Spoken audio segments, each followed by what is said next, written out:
मैं कितने डी तू ये सोचदी हाँ जो तैं तू पुछा।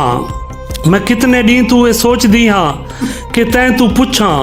ए मेकू पक्के जो तेरी गैरत भी कच दी वंग तू नफीस होती। ए मेकू पक्के जो तेरी गैरत भी कच दी वंग तू नफीस होती।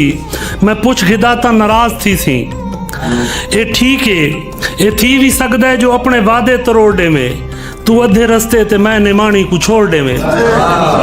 ये थी भी सकदा है जो तू अपने वादे तरोड़ दे में तू अधे रस्ते ते मैं निमाणी को छोड़ दे में।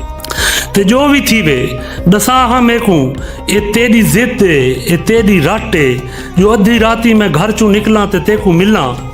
ये तेरी जिद है तो मैं मने सा चलो निकल सा मैं तेकू मिल सा। चलो निकल सा मैं तेकू मिल सा। मिलन तू पहले बस ए दसा चा तू अधी राती मिलन दे कीते जो घर तू निकले। ए तेकू नजरे जो भेड़ तेरी भी घर दे बारू किसे बहाने वो अजनबी नाल मिलदी पई है तो क्या करे सी।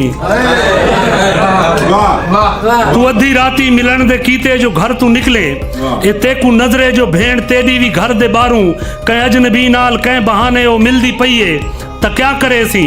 ए ऊंदा हक है जो अपनी चाहत को जग तू छप छप के मिलदी रावे या ऊंदे कीते असूल हो रन।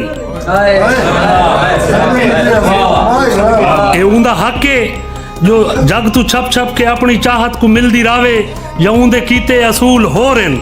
जदा तू समझे जो ऊंदा हक है तो मैं को दसे मैं ते को मिल सा।